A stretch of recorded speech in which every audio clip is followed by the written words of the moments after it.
Hey,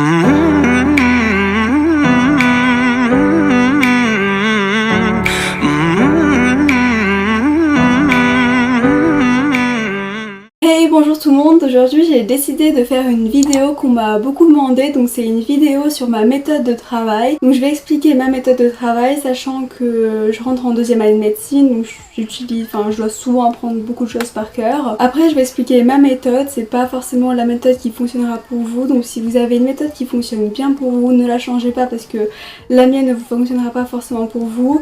Je sais qu'il y a des gens qui retiennent mieux en dessinant, alors que moi je sais pas dessiner, je retiens pas du tout en dessinant. Il y en a qui retiennent super facilement juste en lisant et ils ont une chance pas possible. Moi j'ai pas cette chance là, c'est assez long, donc généralement je me prends beaucoup à l'avance pour un examen. J'essaye de me prendre au moins 6 semaines, 8 semaines en avance pour être tranquille, mais généralement ce qui se passe c'est que je me prends 4 semaines à l'avance parce que toujours il y a des petits imprévus et tout ça, donc 4 semaines en avance généralement, jusqu'à 6 semaines. Comment est-ce que je fais avant, quand j'avais moins de choses à apprendre, par exemple au lycée en histoire géo où il y avait 10 pages et on en faisait toute une histoire, juste je surlignais au début juste pour comprendre, et donc à ce moment là ça me prenait que peut-être 2 heures à faire ça.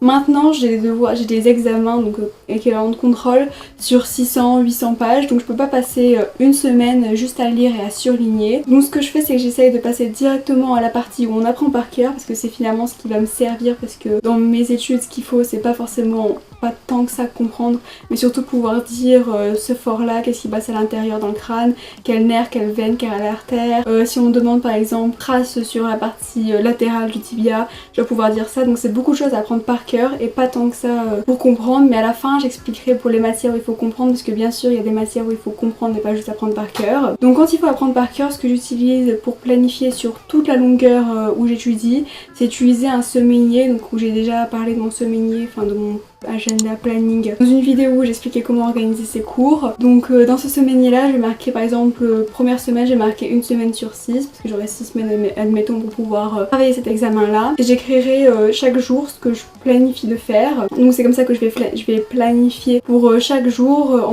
comme j'ai dit environ 10 pages par heure en moyenne, donc par exemple faire 2-3 chapitres par jour selon le temps et la longueur des chapitres, et je me laisserai toujours le dimanche de libre, et généralement je me laisse le soir, donc de 20h à 22h après manger, pour pouvoir ou faire des QCM, faire des exercices, ou revoir les points que j'avais écrits sur des post-it. Par exemple ces post-it là, généralement je les relis après le dîner, juste pour me rafraîchir la mémoire. Une autre chose que je fais donc du coup c'est pour planifier mon temps plutôt dans la journée, pour pas me disperser autant, c'est j'utilise une application qui s'appelle Brain Focus. C'est juste une application qui aide à traquer son temps pour la technique Pomodoro. Donc la technique Pomodoro à la base c'est qu'on travaille, enfin il y a plusieurs moyens, mais le plus répandu c'est travailler un quart d'heure, avoir 5 minutes de pause.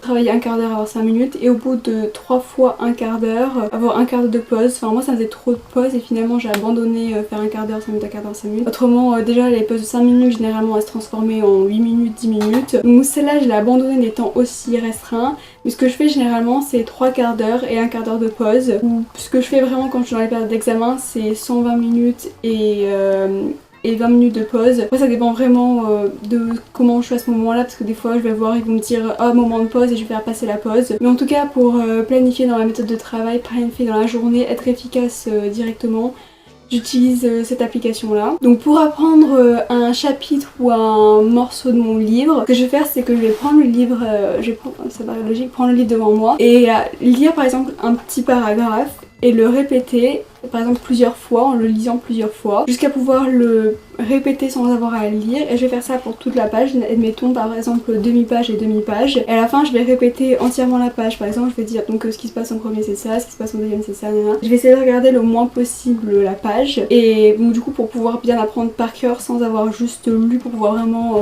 et bien sûr ça je le fais en répétant à voix haute, donc je lis à voix haute et je répète à voix haute comme si j'enseignais une classe. Donc finalement ce que je fais au bout de 2-3 pages c'est que je récite mon cours comme si je l'enseignais à une classe. Pyramide de l'apprentissage et qui dit que les meilleurs moyens de se souvenir c'est d'enseigner à une classe, et le deuxième moyen de se souvenir c'est de pratiquer directement ce qu'on a appris. Donc bien sûr on peut pas tout pratiquer, mais ce que j'utilise pour pratiquer c'est des flashcards.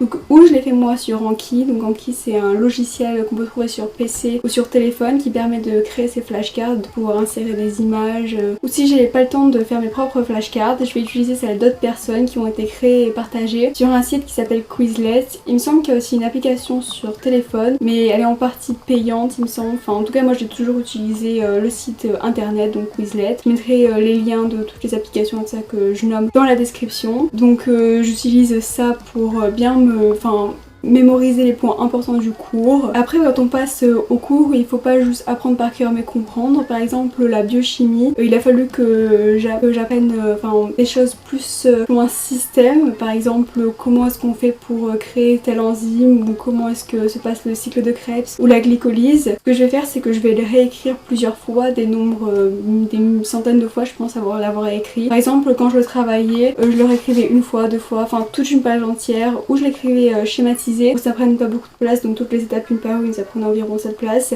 et je l'écrivais une page entière, ou alors je l'écrivais avec les dessins en vertical et je le faisais environ 2-3 fois par jour, comme ça je me retenais bien les choses. Donc ça c'est les choses qu'il faut comprendre parce que c'est pour ça que je les écrivais. Ou une autre chose c'est aussi en physique, chimie et en maths au lycée et au collège. Et ce qui correspond plutôt, enfin moi j'ai eu de la physique cette année mais c'était un peu pourri. Et surtout à la chimie générale, il y a beaucoup d'exercices, aussi en génétique il y a beaucoup d'exercices. Et dès il peut y avoir des exercices à l'examen, c'est important de faire beaucoup d'exercices pour vraiment comprendre comment faire les exercices. Parce que des fois on comprend la théorie, on comprend, genre on connaît les formules, on pense que ça va aller. Puis finalement il y a une petite technique quand on fait l'exercice ou pour aller plus vite ou qui permet de comprendre. Enfin il y a une petite technique différente, quelque chose qu'il faut utiliser qu'on ne se rend pas forcément compte en voyant que la théorie, en faisant des exercices. Donc du coup c'est pour ça c'est vraiment important de faire les exercices. Par exemple en génétique je sais que avant je prenais vachement de temps à remplir, ça s'appelle les carrés de Prunet. C'est par exemple dire le père il a par exemple il fait 2 gamètes, la mère elle fait 2 gamètes, et comment elles se mélangent entre elles, à quoi ça correspond.